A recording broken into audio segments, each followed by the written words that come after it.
Okay, hello everyone. Hello, We are live, and this time we don't have streaming, so sorry to disappoint you. streaming fans Yeah, there. Yeah. and yeah. So for this time, it's actually very straightforward. There's nothing going on next week because it's Chinese New Year.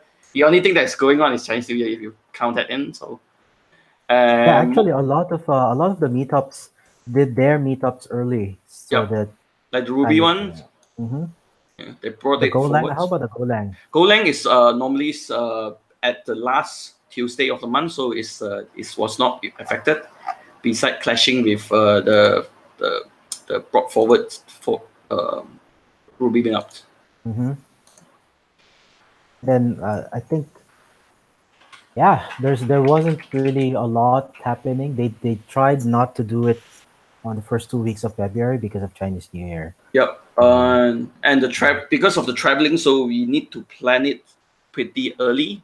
hmm So especially in a long weekend kind of situation, you don't want to really stuck in the traffic during the weekend. So yeah. and a normal 2 hour travel might cost my worst time it took me 9 hours Hmm. for a 2 hour journey. So Are you going Balik Kampong? yes, tomorrow. Ah, Yeah. So uh how I'm not sure about like Philippines. How does it work? Do you no, have we this kind of we a it's festive not a kind of holiday. It's not a holiday in the no? I Philippines. mean not necessarily Chinese New Year, but about Mhm. like the major holiday season. Oh, it's still a major holiday season in the Philippines. Still Yeah, Christmas. yeah. So So and then, do you well, have that actually, kind we of just finished Christmas, and then it's Valentine's Day. So the Christmas time in the Philippines no. starts on the BER months, the Burr months. So Oh, starts from September.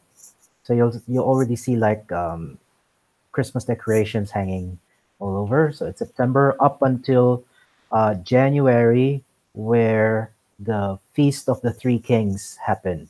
oh, I what think is that? it's I think the third. Let me just Feast of the Three Kings. Is that sort of a religious It's the event? 6th of January. Yeah. So that marks the end of the Christmas season in the religious calendar. So at So that point, that's the time Christmas ends, and then everyone starts preparing for Valentine's Day. oh, it's a Valentine's Day, a big day.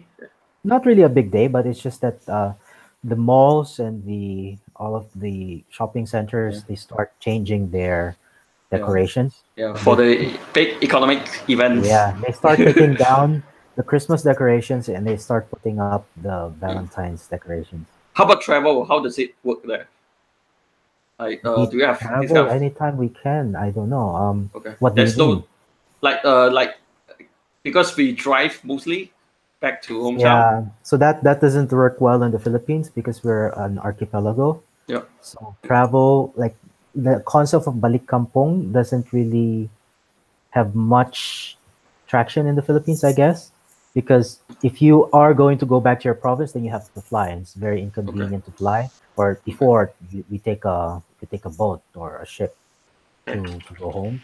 So it's not really uh, that convenient. It's like so what happens is like it's always a special occasion when you go back home because usually will only go back home like every 5 years or so.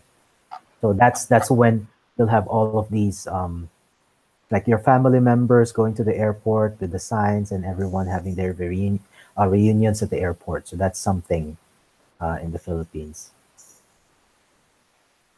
So yeah. Yeah. Let me put that as well on the show notes. Yeah. Speaking The of show notes, I still haven't put in the show notes for the last two. So that will be the interview with Wuhan and what do you call this? oh The oh, it's actually Epiphany. Oh, okay. The Epiphany, Feast of the Three Kings. correct? The Three Kings. Call it the Three Kings. And you mentioned that there is some sort of haze happening, and you've been posting a lot about the air Yeah. pollution index and those things. Because I actually correlate some of my health condition with the haze. Really? Okay. I So actually, so yeah, you have to tell me about it because I personally have not encountered I'm not like sure this about thing. I'm not sure which area it is affected, but in Subang Jaya area, it is for some certain period of time, like in the morning, it's very noticeable. Like there's a blanket of it. But where I stay right now, I think because it's close to the, I think the coast. I'm not sure where the haze came from, but it was pretty bad at my area, especially like last week. It smells like burnt plastic or tire. So I'm not sure where the haze came from, but it's definitely there. But so I saw that you like Han bought this like Honeywell thing. Yeah. Did you have time to set? Swimming is the one that is going to heck with it. He just got it this afternoon. What exactly is it? And maybe you can post a picture or something. It's a PM 2.5 sensor. That is sensor that's normally we interface with like Arduino. Okay. So Manju actually say in the you stay at Bangsa, right? I do, yeah. But Manju say Bangsa is hazy too. Really? Yeah. No, I haven't. So that's why I feel like I'm missing out on something. Like I feel I'm missing out on MC and leaves and those things because I generally have to be sick in order to get that, and I just can't get to be sick for some reason. So I don't know. But so that device, it measures the air pollution. But it measures the particle in the air via I think laser. I might get the terminology wrong. It's like laser refraction, something like that. But it's just a small device. How does that actually work? It measures the particles in the air. So 2.5 is actually the size of the particle. So there's actually actually the standard that Malaysia use is actually PM10. It's actually good, but it doesn't have that kind of granularity, so it actually misses out on a lot of the reading. It's not that PM 2.5 is actually better than 10. They are not mutually exclusive, so you can have them side by side. Because only certain pollutants depends on what you want to detect. 10 sometimes might be enough for you, but 2.5 is like the standard that, according to internet source, most of the countries that adopted, and because it has a finer filter, so more sort of particle will be visible, and of course with the smaller filter you get more density of certain pollutants. I have to find out the name of the link of the device. We actually got it local from Citron. And yeah, we had an interview with Citron before, right? The Citron shipping was very fast, so Han ordered it in the afternoon. Then we received it the next day morning. Wow, is it because it's Han? No, I don't think so. I don't think so. It's just very fast. Okay, cool. Yeah. So I actually supposed to talk about something, but I forgot. So with that, are you planning to make some sort of program that pings it? Because you mentioned that the API index that we have. That's another issue with the Malaysian reading is that they average out the reading for the last 24 hours. Instead of the reading of the previous reading, they average out all the readings within 24 hours. Is that like why is it bad? It's bad because the haze situation is not as bad for the whole 24 hours. So with if you average it out, it become just like sometimes in our server kind of metrics, if you average out, you lose sight of how bad things can get. So it normalizes the pollution level because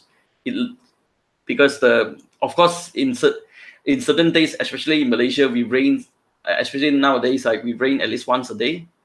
Yeah. So for at least probably 1/3 of the time, the air is clear. So if you average it out, it's actually lose sight of how, normalize the pollution level.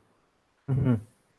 So that is something that is cited from one of the website that takes a reading for Malaysia. So I've shared the links also in the chat. Okay. So my complaint is because our official reading is always okay, moderate. And But it even doesn't though, reflect. yeah, Yeah, even you though can go. it's like totally like black, I don't white not blackout, like white out outside, it's still moderate. So that is something that triggers me in a way. Like, so I ranted a lot about the haze situation. Mm, okay. Yeah. So, what did you want to talk about today? I don't know, like what do we do in the holiday season? I don't know. Oh yeah. So I don't know. I Like, I just stay at home and yeah, like take the whole week off. A lot of my colleagues actually took yeah, a whole week off because this tomorrow is a holiday. yeah, Tuesday and Wednesday are holidays, so they yeah, just like starting today, I guess. yeah. They already started not like filing their leaves, and then they're only back next week Monday. Like that's like what 10 days maybe. Yeah. Yes. And if you're staying around the care area, it's actually you can get the like better experience because you get Think less so? people around. I'm not sure, but it's less so nowadays. But you wouldn't get so crowded. I'm not sure. Besides cinema, of course. Mm-hmm. Now, cinema, I haven't actually. The only cinema movies that I've been watching lately are Avengers Oh, and that's a all of bit those a things. while ago, right? Yeah, but I haven't really been watching. What I've been so here's what I'm working on as a side thing, and maybe during the holidays I can be working on it. Would be Mm. PC part picker. I have no idea So about that. when you have you built your own desktop? Yep. Okay, so you kind of know things, right? You already know what the CPU is, what Mm. X370 is for Ryzen. You know what X299 boards are. You know what Z370 boards are. Yep. All of these things.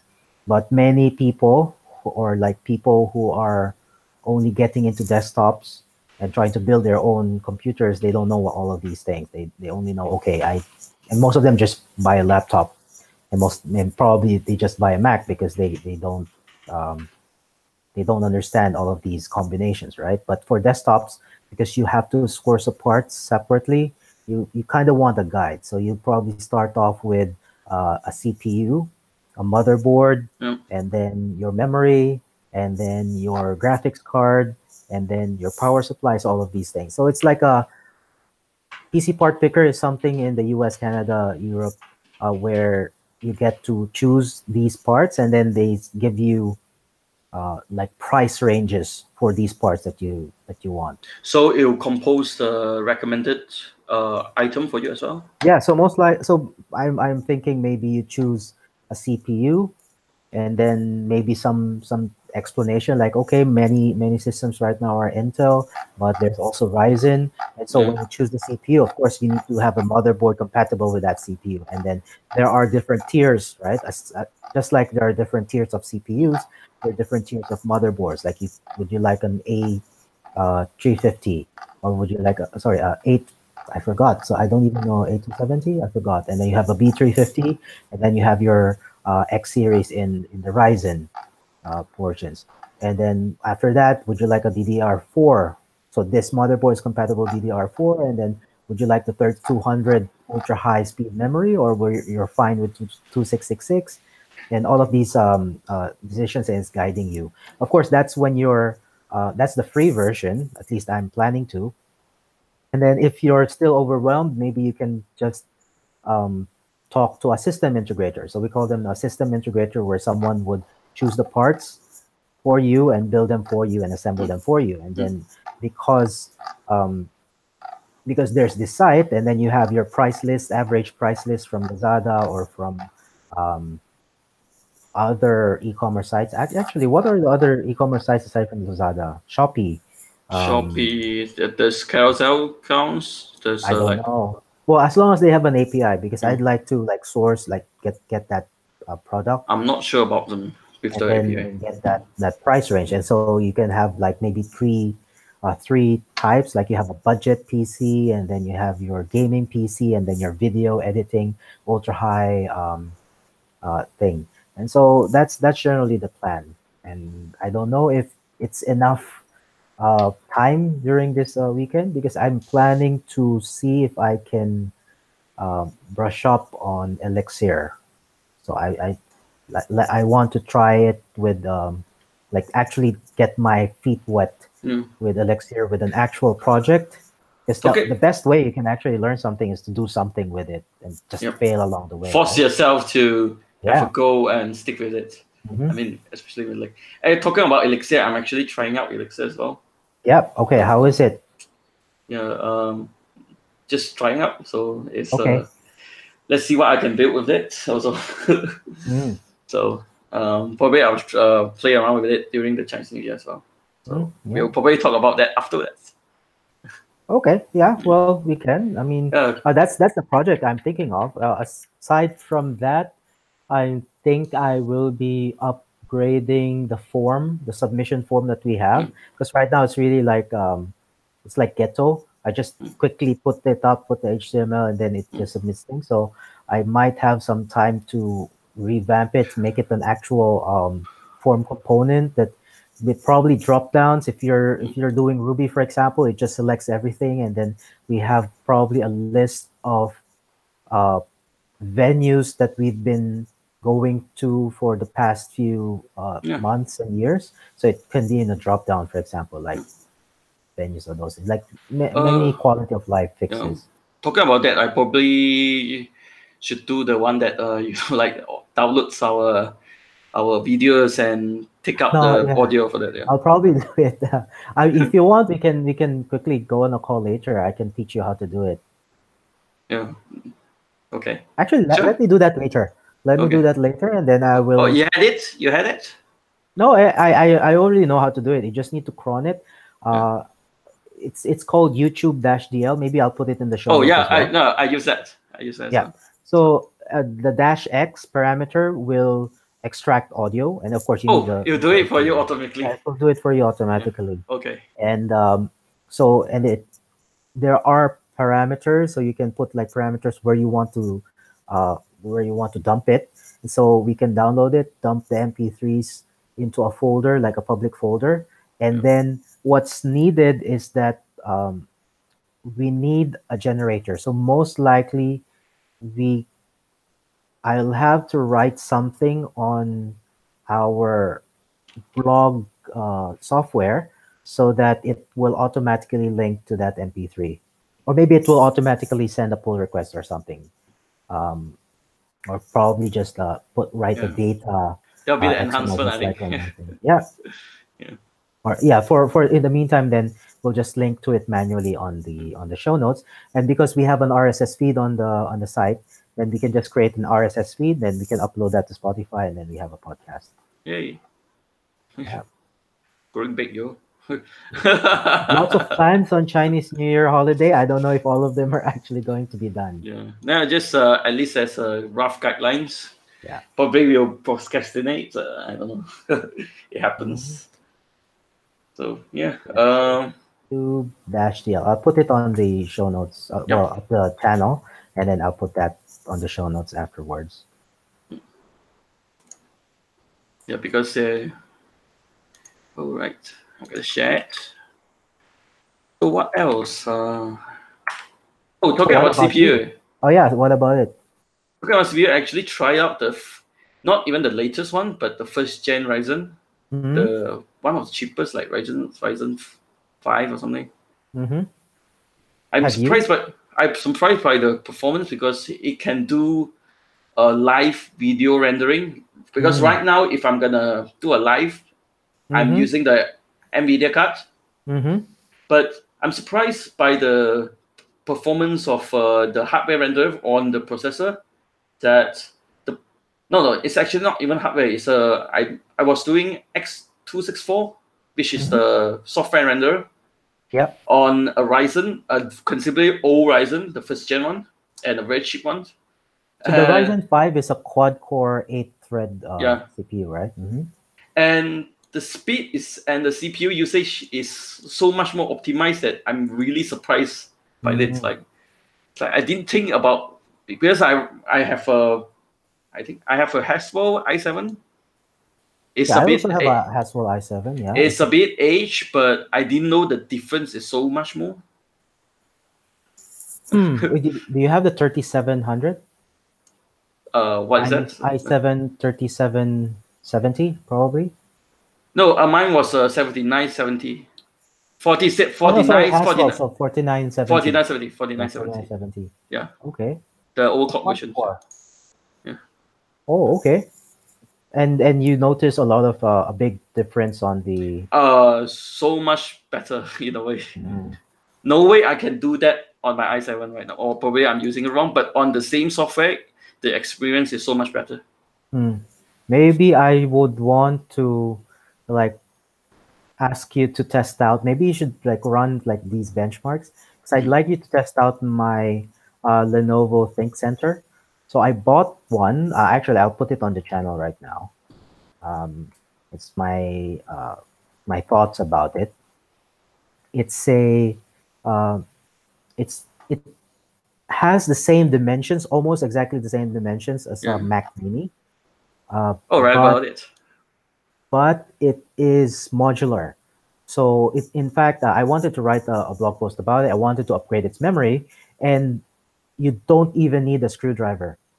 Like they have this toolless. They have a toolless design where you have to just there's a screw, but it has a handle which you can just use your finger and your thumb. You can twist it out. The cover comes off. No tools needed.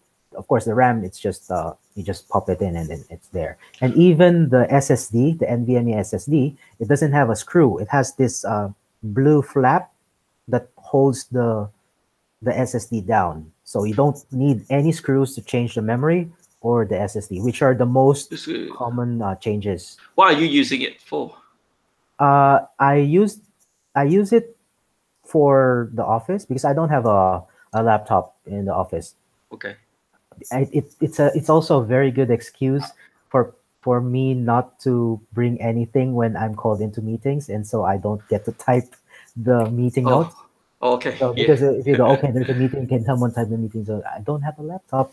Sorry. So yeah, I bring it home every Friday. I bring it to the office every Monday. I set it up, and then it's there. So it's an 8700T.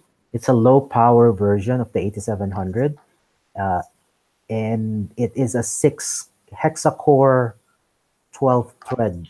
And you just run Linux just fine. Yeah, it runs Linux just fine. The problem is the Bluetooth. It's too new for Linux. There's a lot. I have to write that as well. And I already have an old Bluetooth Wi-Fi card that I can plug in.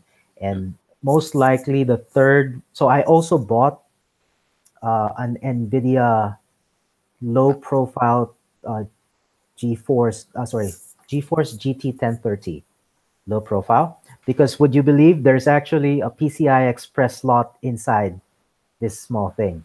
So you can plug in a low profile. Yeah, you can plug in anything. So if the Mac Mini has Thunderbolt ports, this one has a full PCI Express slot.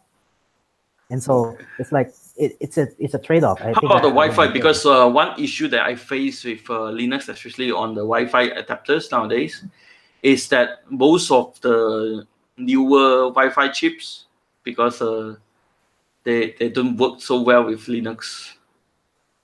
This especially Wi-Fi the 5G one. is fine. This Wi-Fi is good. It's the Bluetooth that's a problem.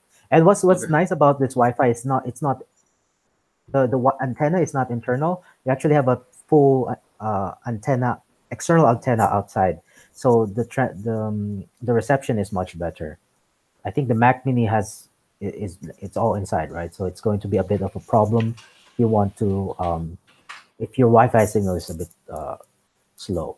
So that's the thing, though, and the Mac Mini definitely has a lot of upgrade options in terms of Thunderbolt ports. But if you're an old school desktop person, then you're fine with the PCI Express. Of course, you're limited though with just low profile cards. But if you want to DIY something, then you can always plug a riser, and then you put it outside, and then you can just plug in a proper um, video card or whatever you want there. External power though might be a problem, so you still need a power supply or something. But it's like I was surprised there's an actual PCI Express there. Yeah, I didn't notice this. It looks pretty good for the Yeah, price point as well. it's yeah, exactly. It's like I had a comparison with the Mac Mini. I think there's a table I'm there. actually reading through it. Yeah. Okay, let me bring that up. There is a table, I think. I put in. So actually, so I'll just quickly run through the whole thing, right? So when you buy a Mac Mini, there's like all of these selections. It's very simple, I guess. They limit your choice a lot. When I first bought this Lenovo, like, whoa, there's so many options. I don't even know what to choose, and I just chose like, I have I think I chose some things that I probably won't even need. Like I bought this because it's so cheap, like the DVD writer, and it came so it came with a cage. I think I have a picture somewhere up there. Like came with a like metal cage for the whole thing. Oh yeah, the cover image is how it is. So it's like a Mac Mini. Then there's the DVD writer on top, and there's a Visa mount for the whole thing that you can just put the whole combination behind. So I removed that, but that DVD writer was interesting because you can actually uh, push the DVD writer out and then replace it with a different one. So it's actually a caddy and a DVD writer. And so it's very modular as well. So you don't need maybe you just need a CD-ROM, you just put a CD-ROM inside. Maybe you need a DVD-ROM only, no writer, then you can just put it there. So Lenovo is really doing a lot of like mixing and matching here. Then I did choose. Well, I didn't choose any of the keyboard and mice, um, and it's like it's just a lot of options. What are you running that on? Like, because I read a few paragraph. You mentioned you ran Hackintosh on the NUC. Yeah, I have a Hackintosh on the 7th gen NUC. It's the 7250U. I forgot. I think it's 7500U. It's the i5 7th gen. It's a dual core 4-thread NUC. So I have it Hackintoshed. Of course, the Wi-Fi doesn't work, but with this Lenovo, it's very similar to the Mac Mini. And when I change that Wi-Fi Bluetooth card, because I have one that's compatible with the Mac. So if I put that in, then most likely it's going to be very much compatible with a Mac. I can probably Hackintosh it and set Mac Mini with the exact same form factor. The only thing I'm missing would be the Thunderbolt ports. But NUC is so much more expensive. The NUC is not that expensive. Really? The 8th gen NUCs right now, i5s are about 1,700 ringgit, but that's bare bone. So you still need the memory and the drive. You can have a SATA drive or an NVMe drive there. The expensive one would be the Hades Canyon. It's about 4,000 bare bones. So you'll still need to buy like memory and NVMe drives, but that one has Vega graphics. It's like it's VR ready, and it's a gaming the same machine. size. It's almost the same size as a Mac Mini, and it's amazing. But the downside there is that your power adapter is also the same. It's almost the same size as your computer, so that's the thing. So EXO actually on the comment section, he suggested we should do a horoscope and like matching for web frameworks. What do you mean? What do you mean by horoscope? Like let's say if you're like Capricorn, let's say Capricorn, December, or something. Yeah. What's the best web framework for you? Or the language or something. I think Axel wants to make an app.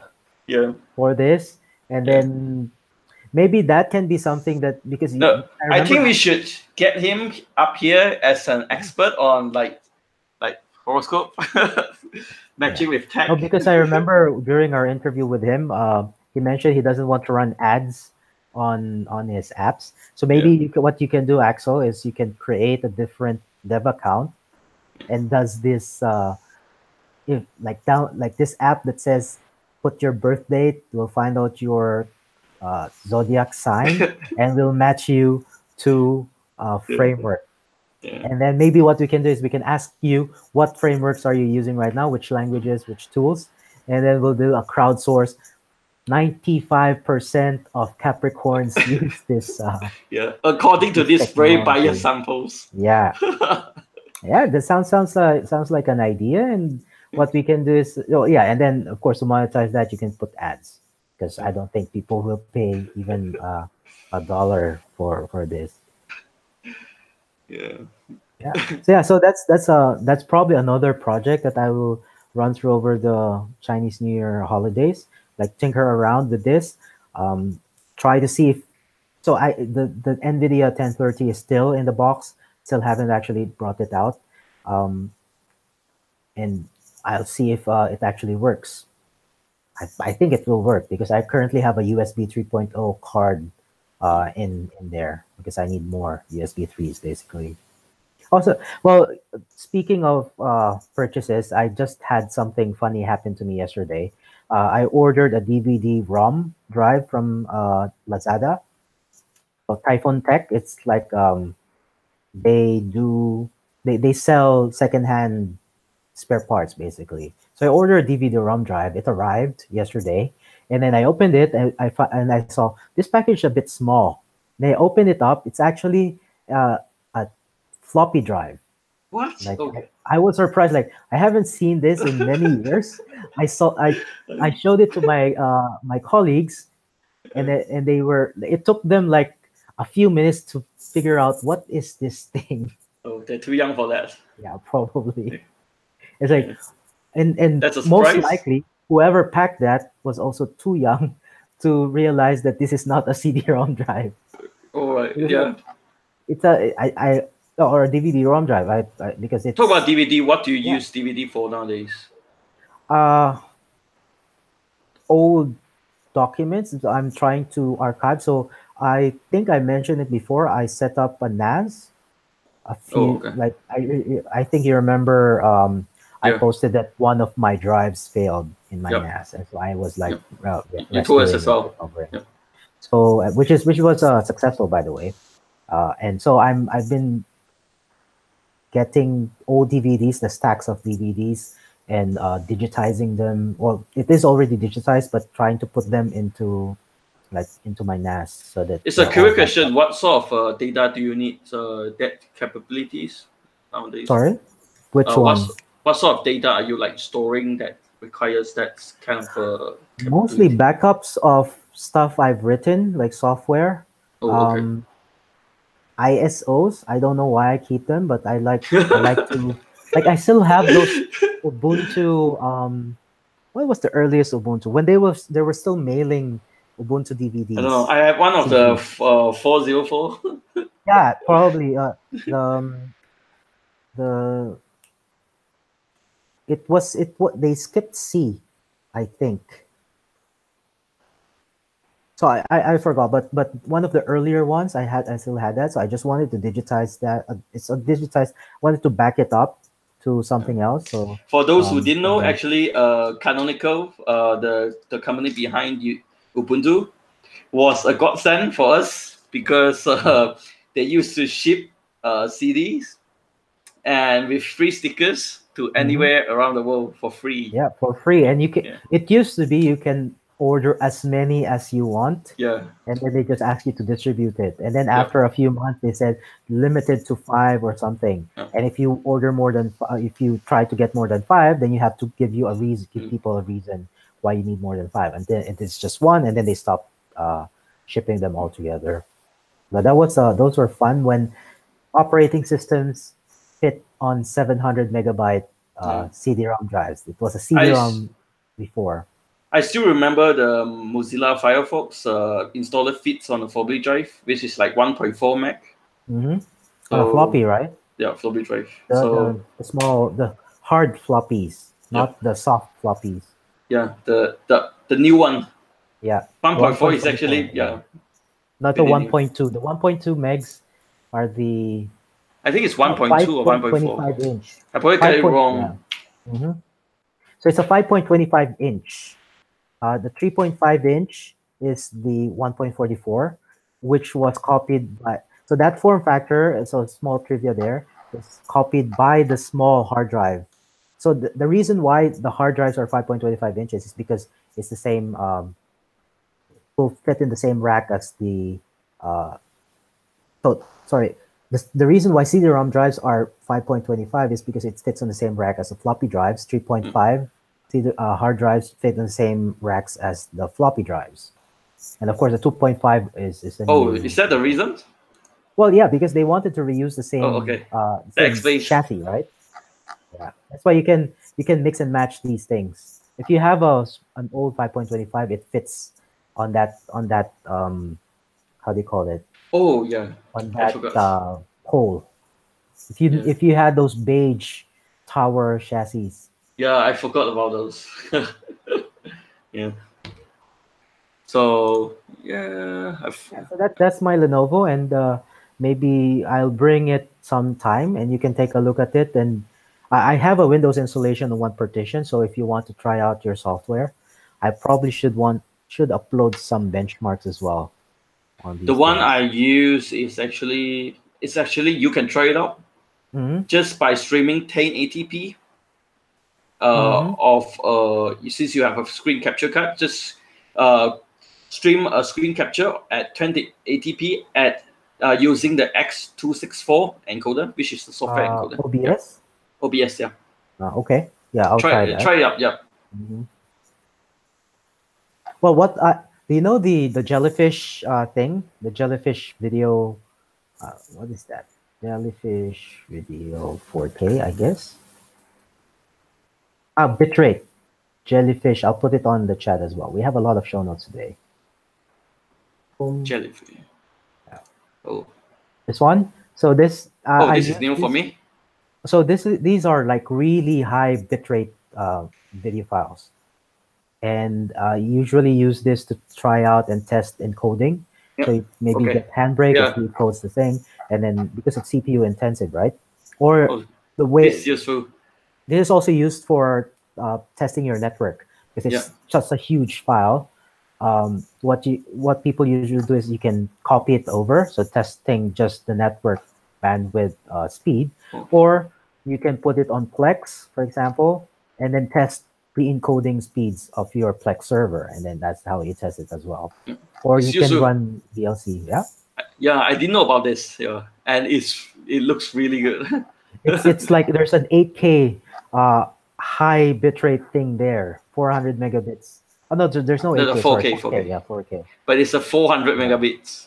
400 megabit, 1.4 gigabyte file. So if you can stream like this high quality over your network, then your network is quite okay. So it's like it's ready for HDR movie something from your NAS. So I use this for testing all of these things. So maybe I will try and test. It's a good one.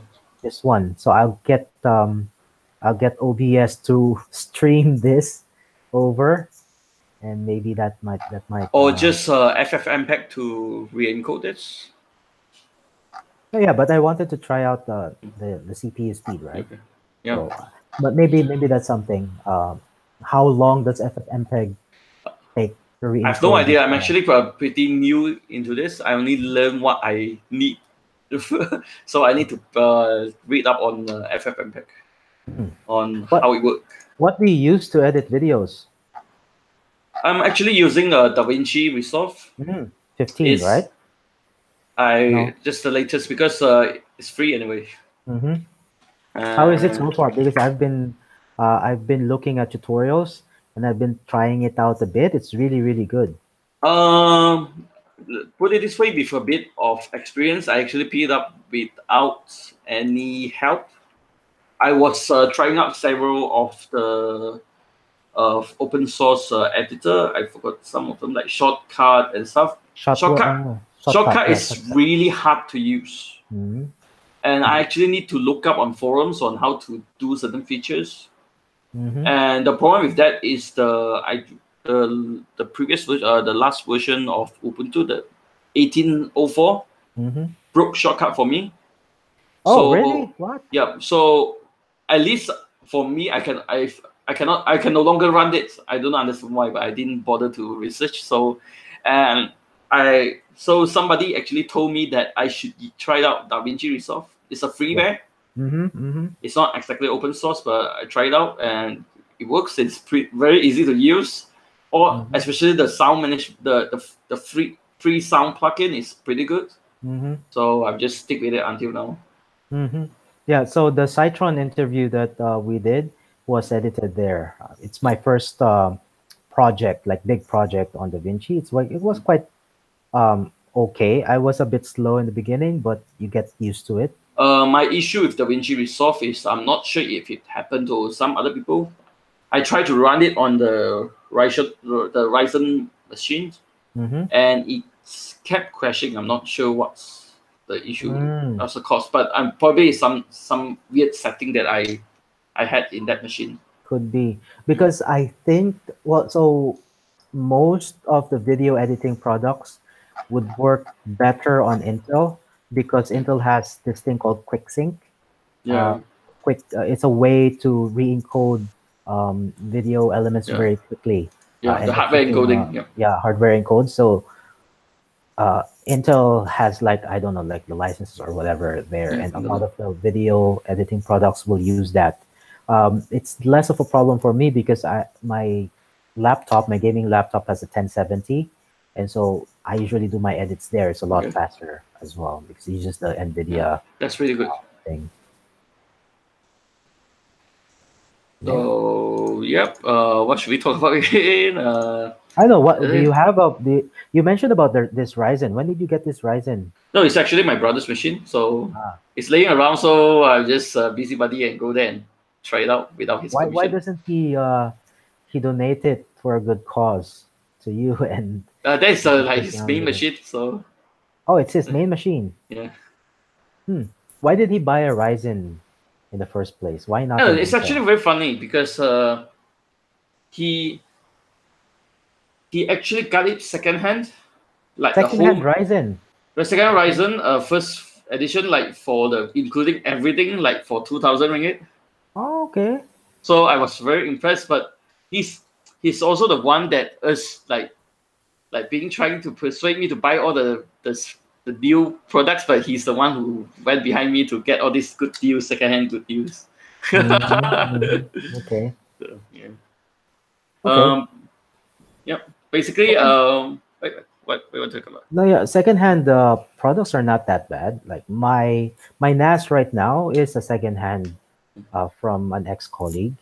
It's a 3770. The machine is pretty sturdy. Yeah, it's an Ivy Bridge. I got it for 1,000. It's not overclockable. I don't want to overclock anyway, but it's quite decent. It's a quad core 4-thread. It's an Ivy Bridge though, so it's 2013, 2014. More than enough to run it. But you have your DDR3. It's it's more than enough for a NAS and for some VMs running on there and some Plex. I run Prime 95 on 2 cores, for example. What is that? Oh, Prime 95. It's the search for Mersenne primes. I forgot what the acronym is. The prime number generator? Yeah. Okay. No, not generator. Prime 95. Oh, they call it prover, right? GIMPs, yeah, the GIMPs. Great Internet Mersenne Prime Search. Let me put that on. So you use that as a benchmark? Well, some people use it as a benchmark. This is just me contributing my CPU power to the good of humanity. Oh, so it's like folding at home, something like that? Something like that. Okay. Yeah, like folding at home. But this is for searching for primes. A Mersenne prime is a prime that can be notated as 2 to the n minus 1. Like, for example, 7 is a Mersenne prime because it's 2 Yep. to the 3 minus 1, right? So 2 to the 3 is 8, minus 1 is 7. So it's a Mersenne prime. 31 is another Mersenne prime. So 15 is not a Mersenne prime, which is 2 to the 4, but 32 is a Mersenne prime. 31 is a Mersenne prime, which is 2 to the 5th minus 1, which is 31. So, of course, in the beginning, it's easy to find out if a prime if a number is a prime or not. But the larger you go, the less easy it is. The more difficult it is to find out if a number is prime or not. And of course, this is the reason why cryptography, public key and private key cryptography work is because of this exact reason why, because primes are difficult to It's unique. detect. I mean, It's not unique. It's mathematically difficult to confirm whether a large number is a prime or not. Yep. So maybe in the future we'll do a quick crash course of how exactly does public and private key cryptography do. Like, why is it that if I sign something with my private key and I only have a public key, then you can actually like authenticate something. Yeah, we should talk about that. Yeah. We can talk about that in the future. But this is all about the primes. So that's what I use my extra CPU power for.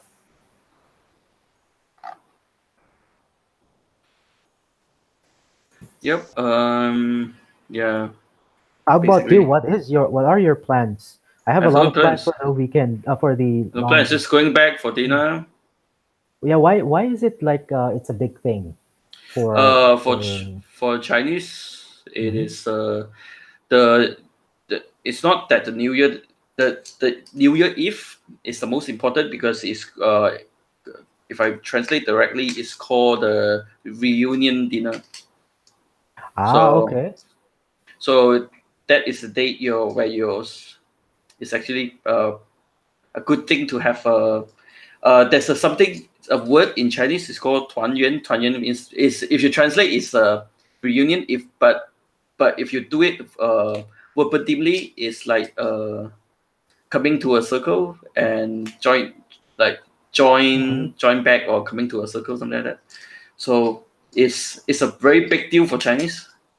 So even my mom, it's actually okay for me to not go back for the celebration, but at least I'll be there for the dinner. Okay, I see. Because I saw these commercials on YouTube, like dad is not able to join now or something, and then he's stuck at work or something. Like, is it a big deal for dinner? Yeah, and it's actually very crazy to eat out because nowadays people are lazy. So during this season, the very fun thing is I'm not sure about other restaurants, but especially China.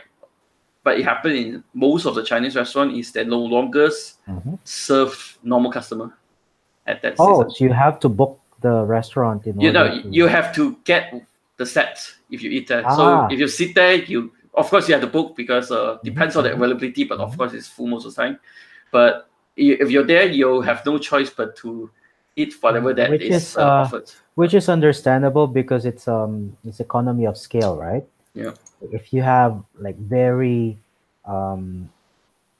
specific meal orders, then it takes time to cook them. Whereas if it's all part of the set, then you just cook a huge batch and you just like portion them out. So if it's but they're not cheap though. Yeah, I haven't tried it. Some can go over like some like depends on how luxurious you want to be. Some can go over 1,000 easily. Wow. Because apparently splurging during Chinese New Year is a good thing. I don't know what sort of habit is that, depending on the culture. Is it the same culture as when you spend for a wedding, that you're supposed to splurge for your wedding? No, I think that's capitalism. Okay, that's different. Yeah, but somehow it's like in order to attract more wealth, you need to show more wealth. Okay, I, how many sets are those? Like how many set meals? um, normally as the usual Chinese meal is like one table. They don't come with like courses. Oh, it's So just one whole table. They of just put the food, food yeah, in and then they yeah. just share across. Fish is a must Mm-hmm. because fish actually in Chinese, in at least in several dialects as well, it rhymes with abundance and also surplus. Mm-hmm. Mm-hmm. So it's a must. Then. It's a lot of this kind of what you call it symbology of meaning. We try to put meaning in a lot of the things. Has anyone, tried to do dinner over Skype or over Hangouts? I'm So they sure all just all eat together, but it's like FaceTime I'm or sure something. somebody did it, Mhm. but Does it work the same, or do you have to be physically present? I don't know. It depends. I'm actually okay with all this, but Mhm. But it depends on the there family. was this startup, and I think we have this robot in the office in Mind Valley. Um, The so meeting bot. it's a robot. Yeah, it's a meeting bot. So you have a like a screen that displays your face, and you can control the robot, and it moves around Yeah, the floor basically. And so you can walk with someone while talking to them, yeah. and you can go to a room and then attend a meeting there. Like sometimes the boss will do that, will log in, like the lights will flicker, and then the robot will just move out and then just move to a room, and then he's Yeah, there. very So good for some of us nerds who often want to get yeah. out of the house. So I wonder if the whole good luck thing also works with remote dinner remotely Probably or works in something. some family. It actually very depends. Hmm. Uh, Not sure. Probably How somebody should try it. technology wise, how different is Chinese New Year like from like 10 years, 20 years ago? I can say like most of the people last time were pretty poor. Of course, most people who came, we're foreigners here. I think Hmm. it's whether you want to say talk about like, it's most Chinese are peasant class, so they don't get to celebrate much. Like the one that I heard from my dad and grandma were, you Chinese New Year is the only time you can eat chicken Oh wow, okay. because like last time people like in villages they rear their own chicken, Hmm. and meat is a big thing there. So that's why they have all those like meat jerky and stuff to preserve for this kind of festive seasons lah. Hmm. So but as people like get more comfortable, and nowadays like most of us are like at least afford to spend a bit more. The celebration, of course, looks a bit more luxurious, but it's actually not always the same as Hmm. last time. It's just like we we can do it like last time. What the rich people can do, like and we have like a lot of meat, a lot of stuff on the table, just because the older generation they don't get to enjoy it. So it feels like a bit of try to balance out the psyche for not having that when they're younger, something like that. I see. But it's a huge thing. Hmm. So just like a lot of culture is actually not always been the same, especially so-called a lot of ways that we celebrate festive season are actually not that. It's actually mainly associated with the rich people on how they find different means to make sense or how to celebrate lah. So Hmm. a lot of us just innovate or pick up on that. That's Okay. my point of view. Do you know of any mobile apps or web apps that specifically do something with Chinese New Year?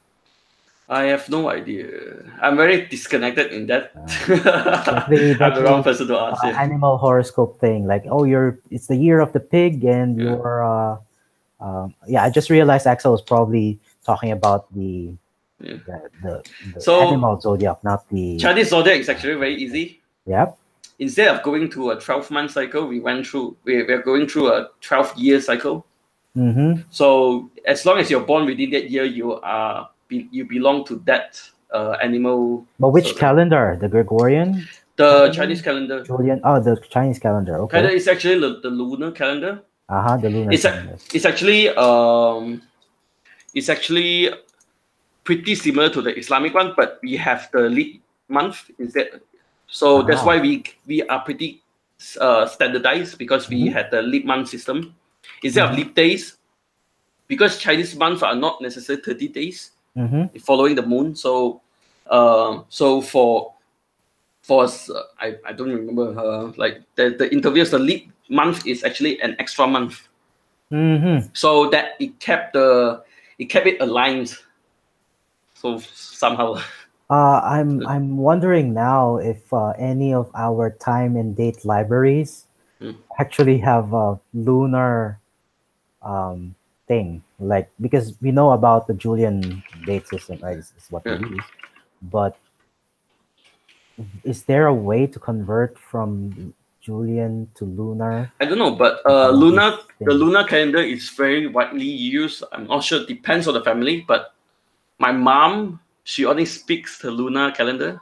Really? Okay. So, like, the way she celebrate, like, even like our birthday or her birthday is not the what you call it, the standard calendar. So she only remembers the Chinese one. So it's like when we went back to celebrate her birthday, her birthday, she's like, oh, keep correcting us that this is not her birthday. It's very funny, yeah. I'm looking at the chat now, just catching up on these things. So Manju was talking about matchmaking. Matchmaking. Oh yeah, okay.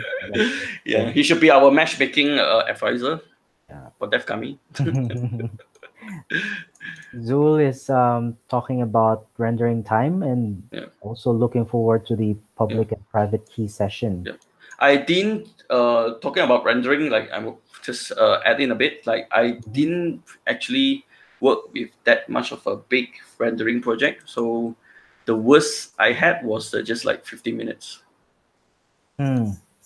Like video rendering, right? Video rendering, yeah. The paid version of DaVinci, and I guess Adobe Premiere as well. It's paid, but the Adobe Premiere and the paid version of DaVinci, they have this thing called network rendering. So you spin up multiple copies of that program on different systems, and then they network them all. And then what happens is basically sends the jobs to different ones. So it's like folding at home, but with rendering, basically. Wonder if you can do that with Raspberry Pis, with like 32 of those. I'm not sure. I'm not sure what sort of instruction they need for rendering. So that is the part that I need to read a lot more too. So also, we've been talking for an hour, so before we try to close up, I want to mention Junior Dev. Kevin just created it. So hopefully he can join in next week to talk about Junior Dev. What is Junior Dev? And if someone says I'm joining Junior Dev, like, oh, you're a Junior Dev, since like you've been a Junior Dev for everybody is a junior. Come on. Yeah. I'm just 18 years old. So next week we'll see if we can talk to it. So it's a really good initiative. But you'll probably just let him talk about it. Yeah, we won't spoil it for you guys. So, but I'm gonna share the link anyway. No spoilers. So it's your fault if you visit the link. No, it's actually fine to visit the link, because it will be Devon who's gonna explain what is going on for Junior Dev. So there you go. Yep, I think it's good for us to close up for the day. Yeah, cool. Happy Chinese New Year. Yeah, you too. Is it so? Gongxi Fachai. Gongxi Fachai. That is in Mandarin. So in Cantonese is Gong Hei Fa Choi. Gong Hei Fa Choi. Yeah. Why is it pronounced differently? It's a different dialect. But it's the characters are the same, right? Yep. Okay. It's very weird. We can have a whole chapter about Chinese characters, which is bloody weird. So what does it mean? It's Gong Hei means congratulations. Fa Choi means congratulations for being rich. Okay. Okay, Fa Choi. I'm not bluffing. Let me do a Google Translate for you. So Kung Hei Fat Choi. Yeah, congratulations for being rich. Like it's the abundance mentality. Yeah, You because act as if you're already rich. Yeah. it's actually for a pretty Chinese were pretty sad last time. Oh, it doesn't translate it for me. Oh. Oh, congrats. Okay, I'm gonna do it then. Okay, copy it. I'm gonna share in the show note as well and to the chat. And I think that's it. Yeah, that's it. Bye. Bye, See you folks. again next week. Well, wait.